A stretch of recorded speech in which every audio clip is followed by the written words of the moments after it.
Hello friend, जैसा कि आप जानते हैं कि पूरी दुनिया में कोरोना वायरस का कहर चल रहा है और इसके खिलाफ वैक्सीनों का निर्माण किया जा रहा है। लेकिन वैक्सीन कितने तरीके से बनाई जाती है और किस किस प्रकार की वैक्सीन हमारे बीच आज मौजूद है, उन सब के बारे में आज हम पढ़ेंगे। तो हम जानते हैं कि हमारे देश में फाइजर की कोविशील्ड जो बन रही है वो प्रेजेंस है। दूसरा कोवैक्सीन जो भारत बायोटेक ने बनाई है और रूस में बनी हुई स्पुतनिक वी जो वैक्सीन है वो हमारे बीच उपलब्ध है। लेकिन इनको बनाने के जो तरीके होते हैं वो क्या होते हैं? तो ये दो तरीके होते हैं। एक तो होता है इनएक्टिवेटेड वैक्सीन का टाइप होता है और दूसरा होता है वायरल वेक्टर वैक्सीन। तो ये हमें बहुत जानना जरूरी है कि ये दोनों किस प्रकार से या क्या तरीका है, ये इनको किस प्रकार से हम यह समझ सकते हैं कि ये इनएक्टिवेटेड वैक्सीन या वायरल वेक्टर वैक्सीन क्या होती है और किस वैक्सीन में दोनों डोज एक जैसे लगते हैं और किस वैक्सीन में दो डोज अलग अलग प्रकार के लगते हैं, ये समझना हम यहाँ पे शुरू करेंगे। तो सबसे पहले हम देखते हैं कि जो वैक्सीन बनाने का सबसे बेसिक तरीका होता है वो होता है इनएक्टिवेटेड वैक्सीन का तरीका, जिसके अंदर हम पारंपरिक तरीके से एक डेड वायरस जो होता है, जिस भी बीमारी के खिलाफ हमें वैक्सीन बनानी है उस वैक्सीन में जो डेड वायरस होता है उस बीमारी का, उसको शरीर के अंदर इंजेक्ट किया जाता है और शरीर का जो प्रतिरक्षा तंत्र होता है उस वायरस को पहचान कर उसके खिलाफ जो प्रतिरक्षा जो एंटीजन फॉर्मेशन होता है वो करता है। और जब भी अगली बार कोई वायरस इस प्रकार का शरीर के अंदर जब भी अटैक करता है तो शरीर के अंदर जो प्रतिरक्षा तंत्र जो उस वायरस को पहले से पहचानता है वो उनसे लड़ने के काबिल हो जाता है। तो ये जो तरीका होता है वो इनएक्टिवेटेड वैक्सीन कहलाता है।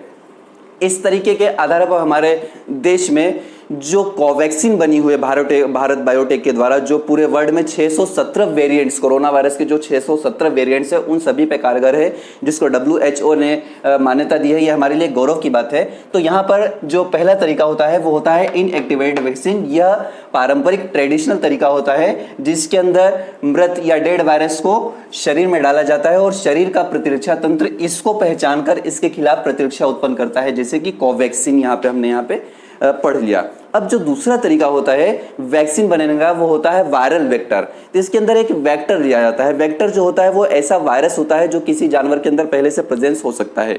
अब यहाँ पे क्या होता है, तो इस प्रकार की वैक्सीन में किसी जानवर से कोई वायरस लेकर कोरोना वायरस जैसा ही स्पाइक प्रोटीन का निर्माण किया गया। अगर हम कोरोना वायरस बीमारी के बारे में बात कर रहे हैं तो कोरोना वायरस जैसा ही स्पाइक प्रोटीन का निर्माण किया गया है। और जो यहाँ पे कोविशील्ड जो वैक्सीन हमारे बीच में उपलब्ध है उसके अंदर जो वायरस प्रयुक्त किया गया है वो चिंपांजी के अंदर उपस्थित एडेनो वायरस है, जिसको शरीर के अंदर इंजेक्ट किया गया और उसके जैसा ही, किसके जैसा, कोरोना वायरस के जैसा ही स्पाइक प्रोटीन का फॉर्मेशन बॉडी के अंदर हुआ है। और इसके ऊपर प्रतिरक्षा कैसे करनी है, ये बॉडी के जो प्रतिरक्षा तंत्र है वो पहचान कर उस प्रोटीन को रोकने का, उस प्रोटीन को बैन करने का, खत्म करने का जो प्रतिरक्षा है वो बॉडी के अंदर उत्पन्न हो गई है। अब इसके अंदर समझने वाली बात यह है कि जो कोविशील्ड है उसके अंदर एक ही वायरस जो यहाँ पे हमने चिंपांजी का एडेनो वायरस ले रखा है, एक ही प्रकार का वायरस है। तो अगर एक ही प्रकार का वायरस होता है तो बॉडी के अंदर जो दो डोज लगाए जाते हैं उनके अंदर सेम एक ही प्रकार के डोज लगाए जाते हैं। मतलब पहले कोविशील्ड का लगा है तो दूसरा भी कोविशील्ड का ही उसके अंदर टीका लगेगा। लेकिन हमारे बीच जो दूसरी वैक्सीन आई है यहाँ पे स्पुतनिक वी, इसके अंदर दो प्रकार के वायरल वेक्टर जो वायरस होते हैं जिनका प्रयोग किया गया, वो दो प्रकार के वायरसों का प्रयोग किया गया है।